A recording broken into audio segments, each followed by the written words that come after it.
Olá a todos e bem-vindos de volta ao programa. Hoje, tenho o grande privilégio de receber o general 4 estrelas aposentado Harald Kujat, que foi o chefe das Forças Armadas Alemãs, a Bundeswehr, ocupando o cargo mais alto das Forças Armadas da Alemanha. Ele também atuou no Comitê Militar da OTAN, que é a posição militar mais alta dentro da OTAN. Seja bem-vindo ao programa. É um grande privilégio tê-lo aqui. É um prazer. Então, eu queria começar perguntando sobre o estado das relações entre o Ocidente e a Rússia, porque após a Guerra Fria, havia um grande otimismo em relação às relações entre o Ocidente e a Rússia. No entanto, agora estamos presos nessa guerra por procuração na Ucrânia, que pode escalar para uma guerra nuclear de fato. Como você vê as relações entre a Rússia e o Ocidente terem se deteriorado tanto nos últimos 30 anos?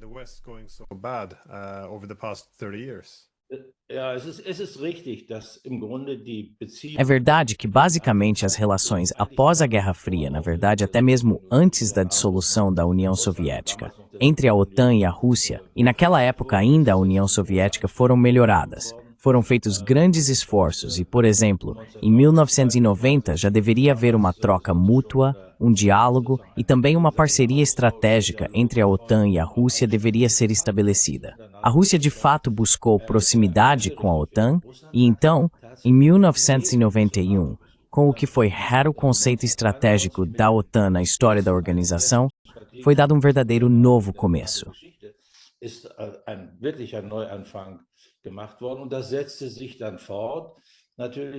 E isso continuou, é claro, com o Acordo Fundamental OTAN-Rússia, a criação do Conselho OTAN-Rússia, tanto no nível político, dos embaixadores aos ministros da Defesa e das Relações Exteriores, até os chefes de Estado e de governo, quanto no lado militar, naturalmente, com os chefes do Estado-Maior, que se reuniam pelo menos 2 vezes por ano.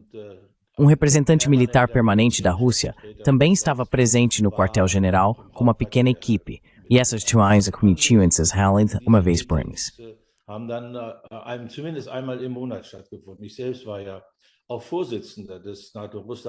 Eu mesmo fui presidente do Conselho OTAN-Rússia dos chefes de Estado-Maior.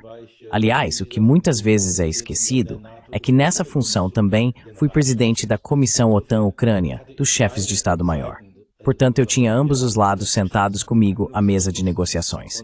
E isso, naturalmente, também abriu novas perspectivas. Bem, quanto às mudanças, é preciso dizer que elas começaram, na verdade, em nível estratégico em 2002. 2002, com a denúncia do Tratado ABM pelos Estados Unidos. Um tratado muito importante, ou seja, ABM significa Tratado de Defesa contra Mísseis Balísticos. Era, por assim dizer, o complemento ao Tratado sobre Sistemas Estratégicos Intercontinentais, ou seja, de um lado os sistemas ofensivos e do outro os sistemas defensivos.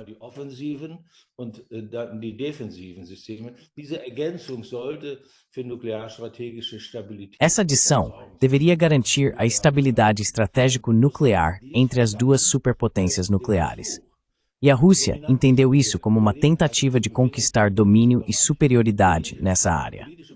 A ruptura política ocorreu então em 2008, com a cúpula da OTAN em Bucareste, na qual o então presidente americano Bush tentou com bastante força impor um convite para que a Geórgia e a Ucrânia se tornassem membros da OTAN.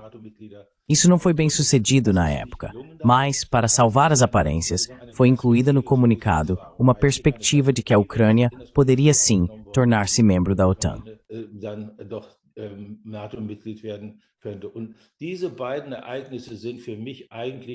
E esses dois eventos são para mim, na verdade, os pontos de virada na relação entre a OTAN e a Rússia. Gostaria de acrescentar por que isso é assim. Os dois objetivos estratégicos mais importantes da Rússia são, em primeiro lugar, evitar um conflito com a outra superpotência nuclear, os Estados Unidos. O segundo objetivo estratégico mais importante da Rússia é evitar um conflito militar direto com a OTAN, o que, no fundo, também implica que poderia haver um confronto com os Estados Unidos. Esses dois objetivos sempre foram dominantes. Já em meados dos anos 90, isso foi repetidamente articulado pela Rússia.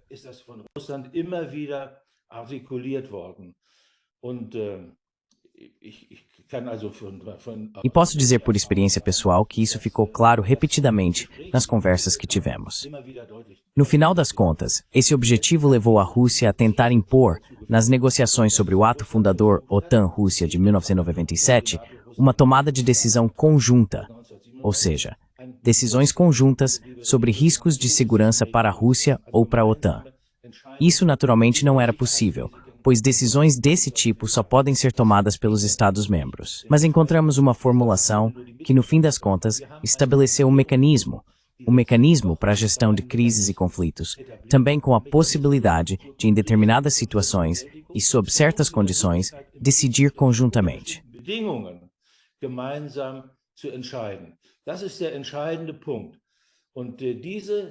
Esse é o ponto crucial.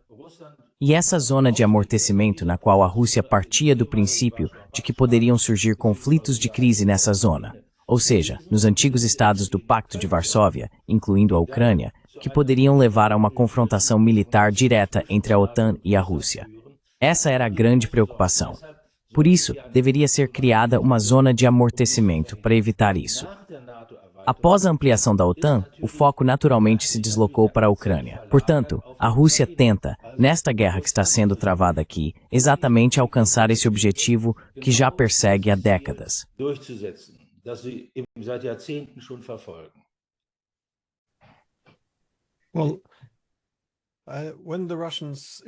Bem, quando os russos invadiram em 2022, adotamos essa narrativa de que foi uma ação não provocada.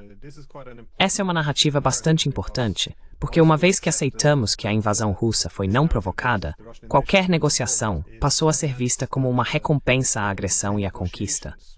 Assim, o único caminho para a paz seria a vitória militar, ou seja, derrotar a Rússia. Você concorda com essa avaliação sobre as provocações e as motivações russas?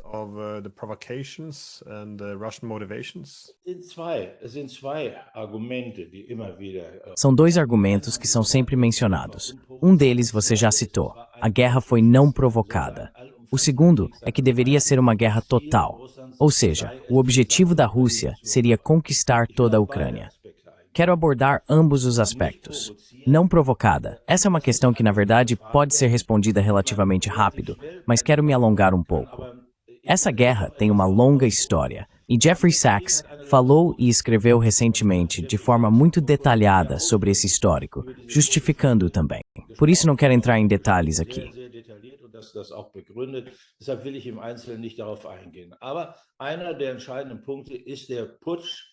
Mas um dos pontos decisivos é o golpe contra o presidente ucraniano eleito democraticamente, Yanukovych, em 2014, seguido por uma guerra civil no leste da Ucrânia, que foi travada principalmente entre o exército ucraniano e a população de língua russa daquela região. Isso tem muito a ver com o fato de que os direitos civis dessa população de língua russa foram muito restringidos. Depois, em 2015, veio o Acordo de Minsk II, e nesse tratado tentou-se encontrar uma solução para resolver esse conflito. O cerne desse acordo é que essas regiões de Donbass receberam um status especial dentro do Estado ucraniano, ou seja, o direito de falar a língua russa, de manter a cultura russa e outros aspectos semelhantes, e que isso deveria ser codificado em uma emenda constitucional até o final de 2015.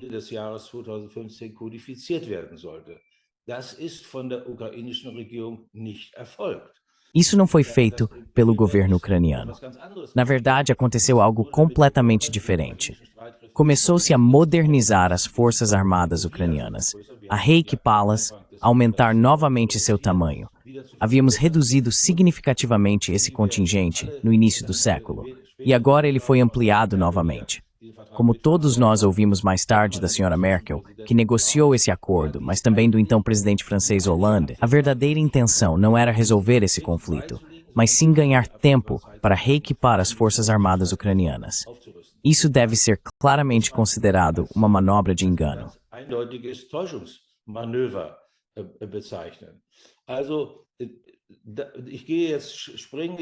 Então, agora vou avançar para o ano de 2021. Em dezembro de 2021, a Rússia tentou aliviar essa situação de segurança por meio de acordos sobre regras de segurança, tanto diretamente com os Estados Unidos quanto com a OTAN. Ambos os lados recusaram negociações sobre isso. Paralelamente, a Rússia tentou exercer pressão concentrando um grande número de tropas nas fronteiras da Ucrânia. Ou seja, tentou-se realmente criar uma pressão de negociação aqui. A Rússia não conseguiu isso. Pelo contrário, a situação se agravou significativamente ao longo de janeiro e fevereiro de 2022, e a Rússia então invadiu. E agora vem um ponto absolutamente crucial. A questão é sempre, qual objetivo estratégico estou perseguindo com isso? Ist ja immer, welches strategische Ziel verfolge ich damit? Ja?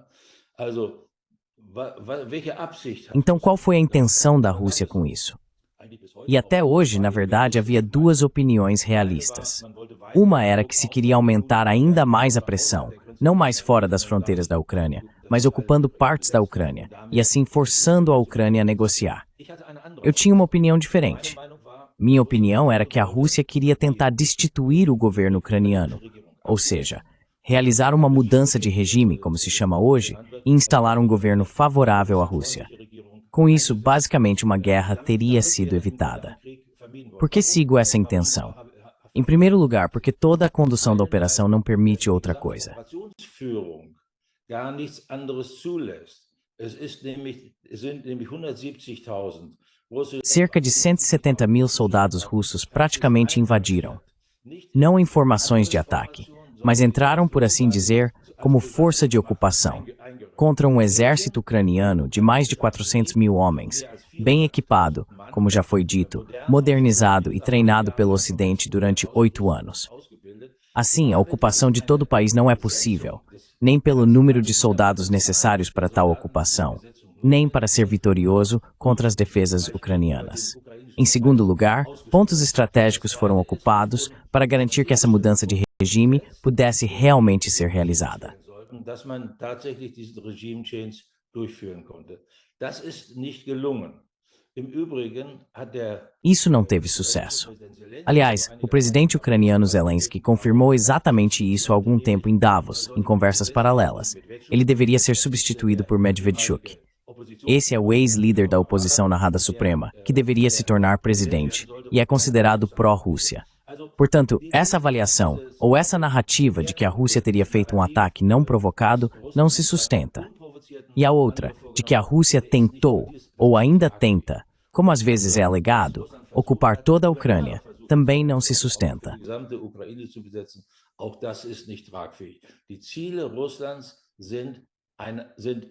Os objetivos da Rússia agora são outros. A mudança de regime não teve sucesso. Agora o objetivo da Rússia é ocupar as 4 regiões, Luhansk, Donetsk, Zaporizhia e Kherson, dentro das antigas fronteiras administrativas. E mesmo aí existem nuances muito importantes, pois as duas autoproclamadas repúblicas populares de Donetsk e Luhansk têm um status completamente diferente. Aqui, basicamente, ocorreu uma secessão, mesmo que a Rússia, em 30 de setembro de 2022, tenha incorporado essas regiões, na prática, à Federação Russa. Regionen praktisch dem russischen Staatsverband einverleibt hat. Now, you have mentioned and criticized Agora, você mencionou e criticou o enfraquecimento do Acordo de Minsk entre 2015 e 2022. Mas você também destacou que isso enfraqueceu o próprio direito internacional, já que o acordo foi aprovado pelas Nações Unidas. No entanto, também quero lhe perguntar sobre as negociações de Istambul, que começaram no início de 2022.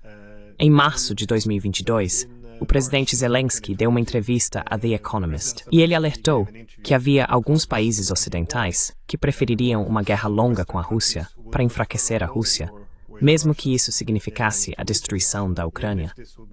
Mas eu gostaria de saber sobre as negociações de Istambul. O que realmente sabemos agora sobre o boicote a esse acordo? now about the sabotage of this agreement? Zunächst, es gab ja 2 Verhandlungen. Houve 2 abordagens de negociação. Inicialmente na Bielorrússia, 4 dias após o início do ataque russo, e depois as negociações em Istambul, que você mencionou. Nessas negociações em Istambul, ambos os lados, como sempre acontece em tais situações, negociaram a partir de uma situação em que viam as negociações como a única saída sensata. A Rússia, porque essa tentativa que acabei de descrever, de provocar uma mudança de regime, não teve sucesso. E a Ucrânia, porque partiu do pressuposto de que a Rússia realmente travaria uma guerra massiva, que a Ucrânia não conseguiria suportar. Die Ukraine nicht überstehen würde. Das führte auch zu einer Kompromissbereitschaft. Isso também levou a uma disposição para o compromisso de ambos os lados. No final, esse ciclo de negociações terminou em 15 de abril com um acordo sobre a neutralidade permanente da Ucrânia e garantias de segurança. Isso é muito importante, pois a questão das garantias de segurança continua desempenhando um papel importante atualmente. Esse tratado estava amplamente negociado. Ainda havia pontos nele que não estavam claramente definidos. Um ponto importante que você não foi é a questão de como as potências garantidoras exercitaram sua garantia. Ihre Garantieverpflichtungen ausüben würden. Es war ja so, dass in diesem Vertrag O contrato incluía uma cláusula sobre garantias de segurança para a Ucrânia. E as potências garantidoras deveriam ser os 5 membros permanentes do Conselho de Segurança da ONU, incluindo a Rússia. A Rússia insistiu que, antes que esse caso de garantia ocorresse, deveria haver uma votação entre as potências garantidoras, o que a Ucrânia interpretou como uma possibilidade de bloquear o cumprimento da obrigação de garantia com um veto. Mas também havia outras questões, por exemplo, em relação ao tamanho total das forças armadas ucranianas. Havia opiniões divergentes sobre isso. Da gab es unterschiedliche Auffassungen. Es wurden ja auch festgelegt die Zahl der Großwaffensysteme und vieles mehr. Também foram definidos o número de grandes sistemas de armamento e muito mais. Um tratado muito detalhado. O decisivo é que basicamente ele estava pronto para ser concluído, exceto por alguns pontos. E esses pontos controversos que acabei de mencionar deveriam então ser resolvidos em uma conversa direta entre os dois presidentes, ou seja, Zelensky e Putin. Esse tratado, ou melhor, a conclusão do tratado, foi claramente sabotado pelo Ocidente. Sobre isso, acredito que já não restam mais dúvidas. Gar keine Zweifel inzwischen mehr. Entscheidend war offensichtlich der unangekündigte. O fator decisivo foi, evidentemente, a visita não anunciada do então primeiro-ministro britânico Johnson a Kiev em 9 de abril, na qual ele deixou bem claro que o Ocidente não estava disposto a encerrar a guerra. E o negociador ucraniano, David Arashamija, que conduziu as negociações em Istambul, que é, por assim dizer, o líder da oposição, o presidente da bancada do partido de Zelensky, que também voltou a Kiev nesse meio tempo, foi informado, segundo ele mesmo explicou em uma entrevista por Johnson, vocês não devem negociar, apenas continuem lutando. E o objetivo associado a isso foi, pouco tempo depois, formulado de maneira muito precisa pelo então secretário de Defesa americano.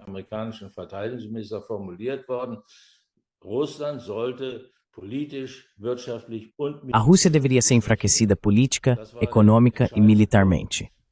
Esse era o ponto decisivo. E o meio para isso foi justamente essa guerra. Na verdade, continua sendo essa guerra, que é uma guerra por procuração entre os Estados Unidos e a Rússia. Agora, atualmente, o presidente Trump disse, essa não é a minha guerra, é a guerra do Biden. Ou seja, ele não assume mais responsabilidade pela condução dessa guerra. Agora, essa responsabilidade está sendo transferida para os europeus. Assim, está se tornando cada vez mais uma guerra por procuração entre a Europa e a Rússia. Ein Stellvertreterkrieg zwischen Europa und Russland. I remember also the former prime minister of Eu me lembro também que o ex-primeiro-ministro de Israel, Bennett, dizia a mesma coisa, que os americanos e britânicos viram uma oportunidade, um exército de centenas de milhares de ucranianos que poderiam usar contra a Rússia. Então era quase tolice não usá-los como um proxy e, em vez disso, aceitar a paz. Mas eu achei interessante uma entrevista que você deu em janeiro de 2023, porque naquela época você já indicava que a guerra estava perdida e que a Alemanha poderia acabar enfrentando uma Rússia muito irritada sozinha. Agora, de novo, isso foi há 2 anos e meio. Naquele momento, todos diziam que a Ucrânia estava vencendo e tudo mais, que a OTAN nunca esteve tão forte. Como você via os desdobramentos naquela época, de que a OTAN estava caminhando para uma derrota nessa guerra por procuração? E também, como você vê a relação entre a Alemanha e os Estados Unidos nesse contexto? Você acha que a Alemanha está sendo subordinada agora?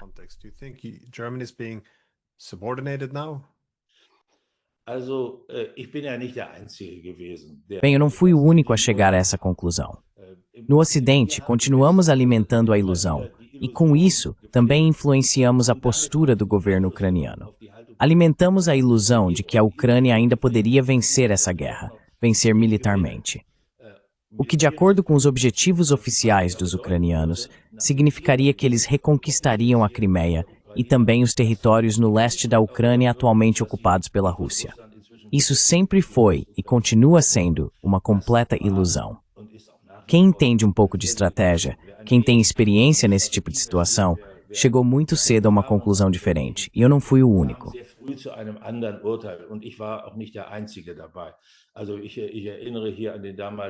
Lembro aqui do então chefe do Estado-Maior americano, Mark Milley, que disse que as forças armadas ucranianas alcançaram o que poderiam alcançar de forma razoável. Não há mais o que fazer, e agora é preciso negociar. Isso, é claro, também significou que ele não permaneceu muito tempo no cargo, mas ele disse isso de forma muito aberta. Aliás, o então comandante supremo ucraniano, General Salushny, também disse que se eu realmente quiser conduzir uma ofensiva bem-sucedida, acho que ele disse 300 tanques, 600 a 700 veículos de combate de infantaria e 500 obuseiros. Mas eu não recebo isso.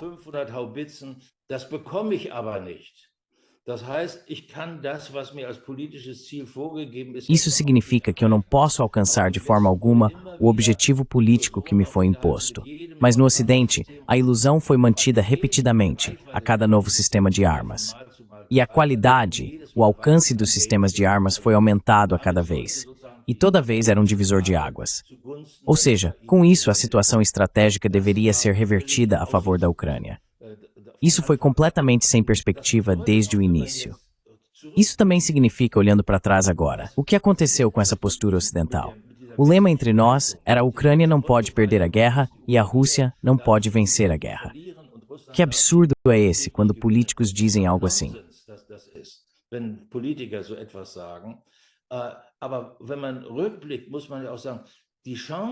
Mas olhando para trás, também é preciso dizer que as oportunidades que surgiram ao longo desta guerra para acabar com a matança, para pôr fim a esta guerra, para acabar com a destruição deste país, todas essas oportunidades foram perdidas. Inicialmente, é claro, o destaque neste contexto são as negociações de Istambul, mas sempre houve essa chance. A China então fez uma proposta que era muito razoável, que também foi aceita por Putin em determinado momento. Ou seja, deveria-se começar de onde se parou em meados de abril de 2022. Isso significa que já teria sido percorrido um certo caminho em direção à paz. Depois, a China, juntamente com o Brasil, propôs um plano de 6 pontos.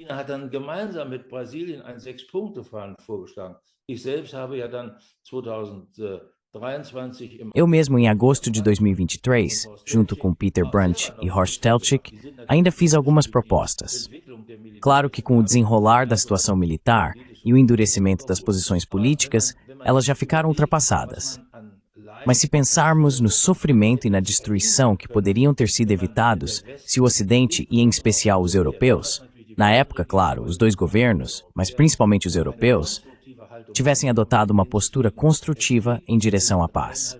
Em 3 anos e meio de guerra, não houve uma única tentativa dos europeus de resolver esse conflito de forma pacífica. O único que tentou foi o primeiro-ministro húngaro Orbán, e ele foi duramente criticado por isso.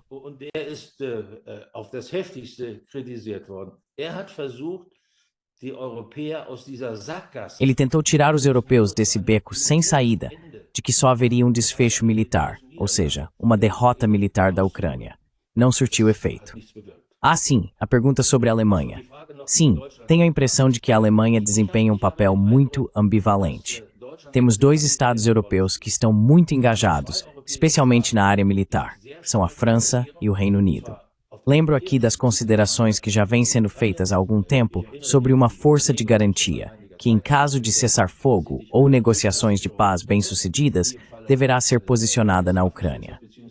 A Alemanha é um pouco ambivalente nisso, mas politicamente adota uma posição muito rígida. Politisch vertritt es eine sehr harte Position.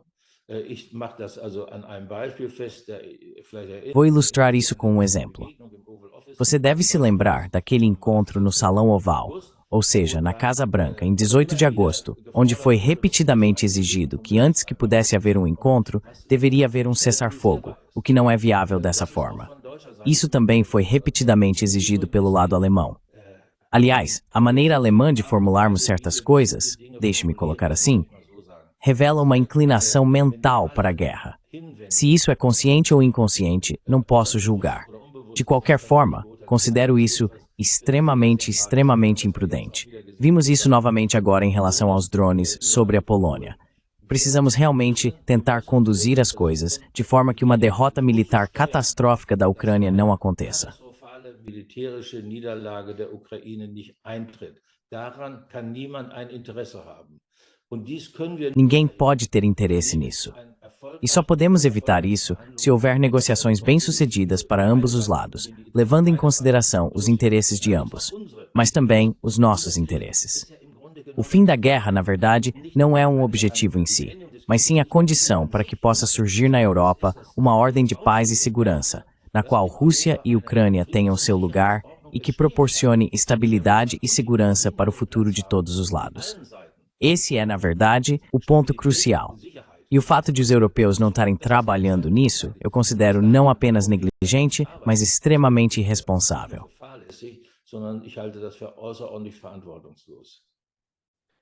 You make a very interesting point with how Você levanta um ponto muito interessante sobre como as propostas de paz da China e do Brasil foram descartadas, enquanto os esforços diplomáticos da Hungria foram até mesmo punidos. O que preocupa é que tudo isso aconteceu ao longo de mais de 3 anos e meio, durante os quais os europeus nem sequer tentaram qualquer diplomacia com os russos, nem mesmo conversaram com eles.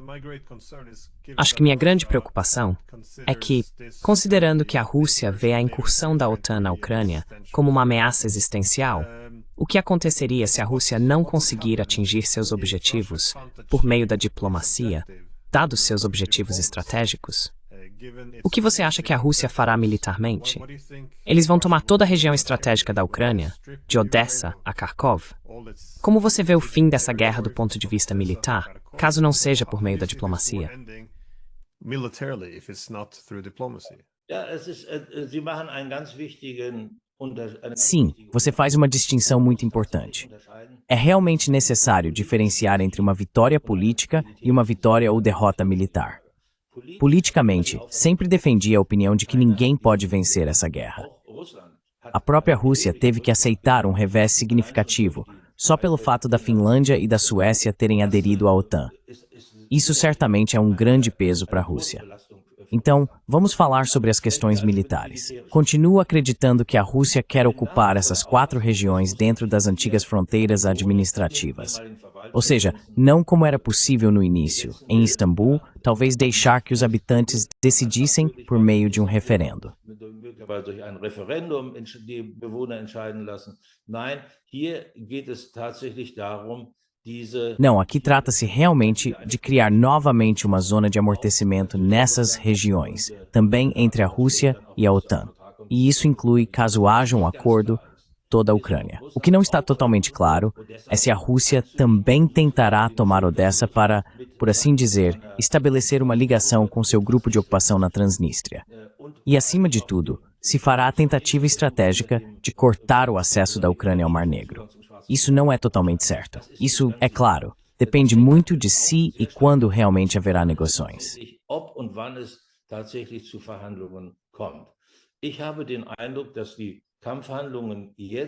Tenho a impressão de que os combates vão diminuir um pouco nos próximos tempos. Isso está relacionado à estação do ano.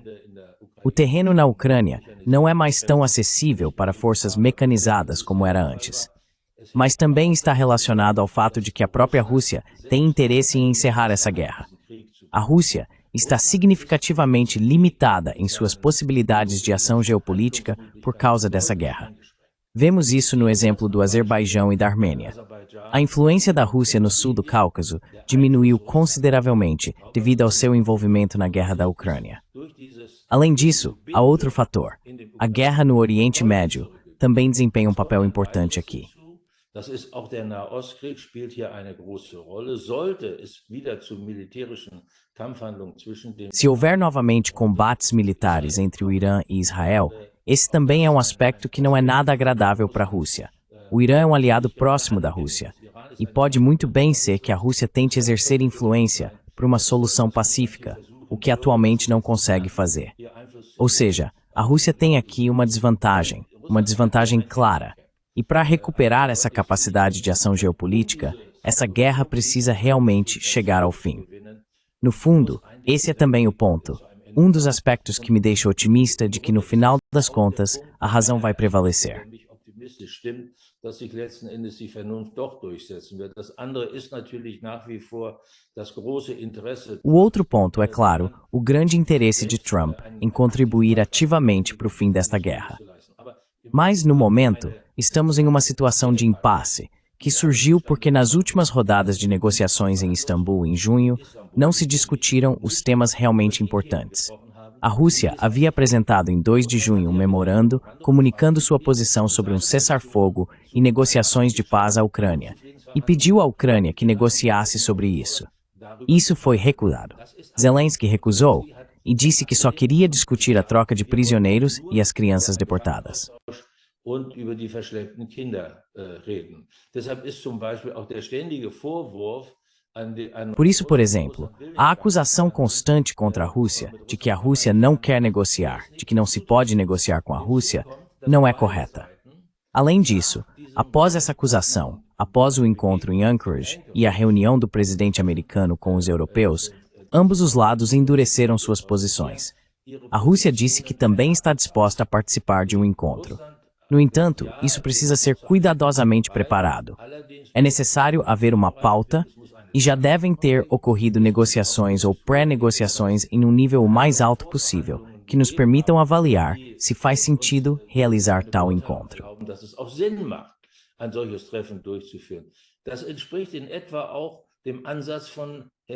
Isso corresponde mais ou menos à abordagem de Istambul em 2022. A Ucrânia, por outro lado, disse: queremos primeiro elaborar os detalhes das garantias de segurança. Esses detalhes devem então ser aceitos pela Rússia, e só se a Rússia aceitar esses detalhes, estaremos dispostos a uma reunião. Portanto, vemos aqui que essa contradição entre as duas posições é muito difícil de resolver. E eu espero justamente que o presidente americano faça essa tentativa. Enquanto no meio tempo a luta continua, mais pessoas morrem e o país continua sendo devastado. Essa é a tragédia dessas duas partes em guerra. E também se deve à influência do Ocidente.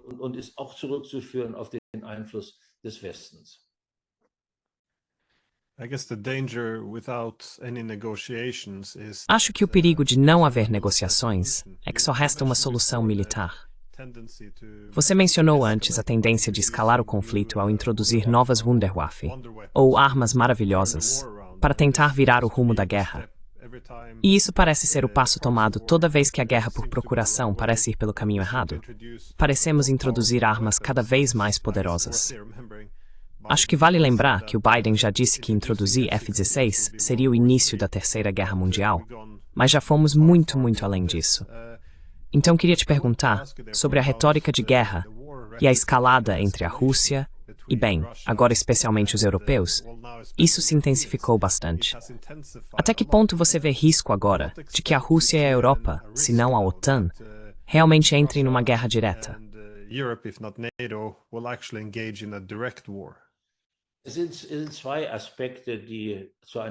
Existem 2 aspectos que podem levar a uma escalada, tanto no passado quanto no futuro. Um dos aspectos é aquele que parte da Ucrânia. Como a Ucrânia está muito enfraquecida no campo militar e manter a defesa praticamente já não é mais possível, ali basicamente só ocorrem combates de retardo. Por isso, a Ucrânia tenta há muito tempo escalar em outras áreas e assim envolver a OTAN nesta guerra. Por exemplo, por meio de ataques ao sistema de alerta nuclear estratégico, ataques à frota de bombardeiros nucleares estratégicos da Rússia ou também ataques a usinas nucleares. Oder auch durch die Angriffe auf Kernkraftwerke. Das sind Versuche, diesen Krieg auf eine andere. Essas são tentativas de elevar essa guerra a outro nível, especialmente ao nível entre os Estados Unidos e a Rússia, e assim expandir esse conflito. O outro ponto são as intenções que partem principalmente dos europeus. Sempre se diz que precisamos colocar a Ucrânia em condições de usar armas de forma eficaz bem dentro do território russo, ou seja, dar a ela uma perspectiva estratégica. O exemplo é o sistema alemão Taurus. E isso, na essência, significaria que os europeus dariam o passo de passar de uma participação indireta nessa guerra para uma participação direta. Mas acredito que os europeus estão muito cientes de que, sem o apoio dos Estados Unidos, isso seria uma iniciativa que levaria a uma guerra europeia ampliada e à destruição deste continente. Und zu einer Zerstörung dieses Kontinents. Ich hoffe, dass Sie sich jedenfalls darüber im Klaren sind. Espero que vocês estejam cientes disso, pelo menos. Por isso, acompanho com grande preocupação esses esforços da chamada Coalizão dos Dispostos, que tenta repetidamente, por assim dizer, colocar o pé na porta, seja em relação a um tratado de paz ou a um cessar-fogo, sabendo muito bem que a Rússia jamais aceitaria o deslocamento de tropas de países da OTAN para a Ucrânia. Essa é exatamente a abordagem que a Rússia segue desde o início. A Ucrânia deve, como determina sua Constituição, ser um Estado neutro, não alinhado, sem armas nucleares. Nenhuma tropa estrangeira deve ser estacionada no território ucraniano. Esses são, na verdade, os pontos centrais. Das sind die Kernpunkte eigentlich. Also was man erreichen will, ist eben diese. O objetivo é justamente criar essa grande zona de amortecimento entre a OTAN e a Rússia, para evitar que uma escalada ocorra devido a uma falha técnica ou humana, tornando-se politicamente incontrolável. Essa situação foi semelhante recentemente com os drones sobre a Polônia. Na verdade, não se agiu como deveria em uma situação de crise, buscando contato, tentando esclarecer a situação, estabelecendo fatos, mas como um reflexo pavloviano, imediatamente se afirmou que se tratava de uma provocação ou até mesmo de um ataque. Quero também destacar um ponto nesse contexto: o risco de sermos arrastados para essa guerra.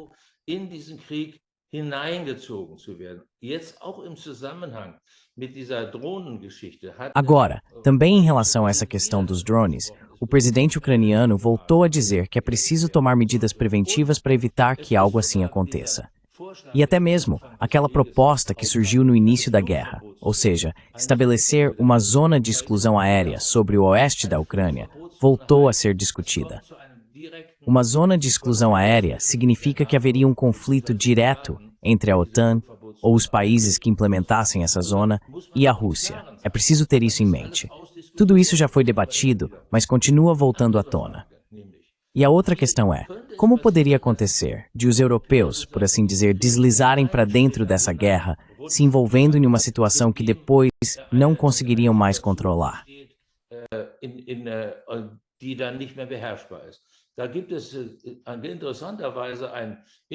Curiosamente, há uma entrevista do ex-presidente polonês Duda, de 3 de setembro, na qual ele explica: esse incidente, que ocorreu em novembro de 2022, quando um míssil caiu em território polonês, e acredito matou 2 pessoas, foi um míssil ucraniano.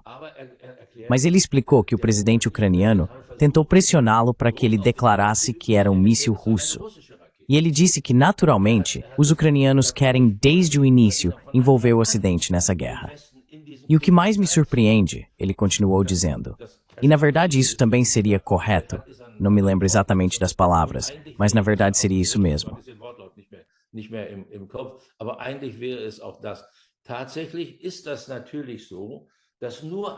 De fato, é claro que apenas uma ampliação da guerra para toda a Europa impediria a derrota militar isolada da Ucrânia, mas em última análise, levaria à destruição do continente europeu como um todo.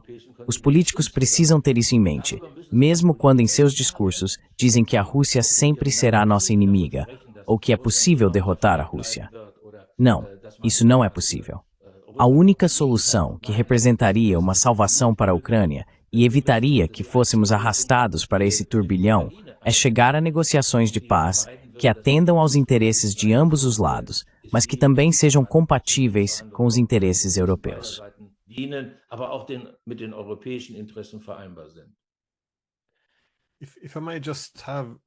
Se me permite fazer uma última pergunta de acompanhamento, como você explica o que aconteceu com a Europa?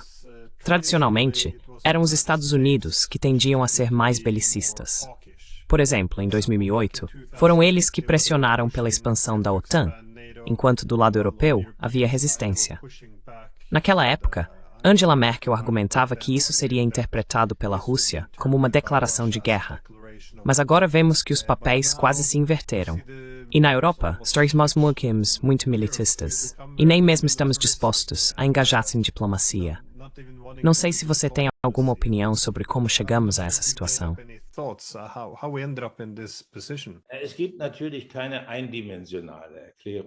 É claro que não existe uma explicação unidimensional para isso. Para mim também é um fenômeno. Mas do meu ponto de vista é o seguinte. Desde o início, partimos de uma premissa totalmente errada. Ou seja, de que seria possível encerrar essa guerra com uma vitória da Ucrânia. Uma ilusão, uma ficção desde o começo. E basicamente, com nossos argumentos, lembro de muitas declarações de chamados especialistas que sempre disseram, e isso ainda acontece em parte hoje, que a Ucrânia é muito forte, é resistente, que as perdas russas são altas, que a indústria russa está prestes a colapsar e assim por diante.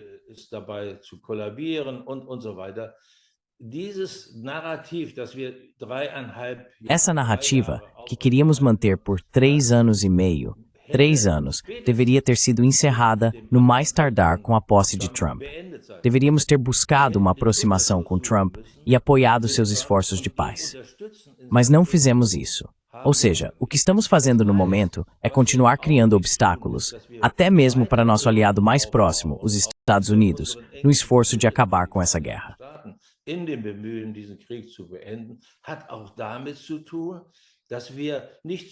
Isso também tem a ver com o fato de não podermos admitir que contribuímos para que essa guerra já dure mais de 3 anos, que até alimentamos essa guerra ao apoiar a Ucrânia de forma tão massiva financeiramente, ao apoiá-la militarmente, ao enfraquecer até mesmo nossa própria capacidade de defesa para apoiar a Ucrânia. E por fim, ao não termos conseguido ou não termos sido capazes de fazer sequer uma única tentativa de buscar uma solução pacífica por meio de negociações de paz. Essa é a persistência. Eu estava certo, mas no final essa postura vai se voltar amargamente contra nós. Em primeiro lugar para a própria Ucrânia, mas no fim das contas também para nós. Porque se a Ucrânia perder essa guerra militarmente, nós também perderemos essa guerra militarmente. É uma participação indireta, mas sem a nossa participação, essa guerra já teria acabado há muito tempo.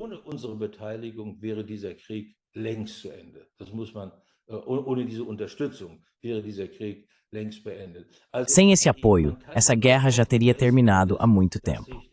Então só se pode esperar, no fim das contas, que Trump prevaleça. E minha impressão, de fato, é que ele também tenta normalizar as relações com a Rússia. Esse é um ponto muito importante. Esse encontro em Engels deixou isso muito claro. Existem alguns sinais que apontam para isso.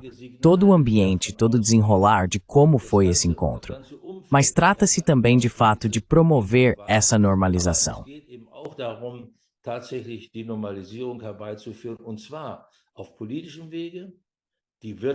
E, de fato, por meios políticos, melhorar as relações econômicas e, acima de tudo, restabelecer uma estabilidade militar que, nos últimos anos, foi amplamente perdida entre essas duas superpotências nucleares estratégicas. Por meio de negociações de controle de armamentos, que estão prestes a acontecer, sobre sistemas de armas nucleares estratégicas, no mais tardar até 5 de fevereiro do próximo ano, elas devem ser continuadas. E eu acredito que ambos os lados têm grande interesse nisso. Mas trata-se também, e quero acrescentar isso ao final, da questão de qual posição ocuparemos em uma futura ordem geopolítica mundial.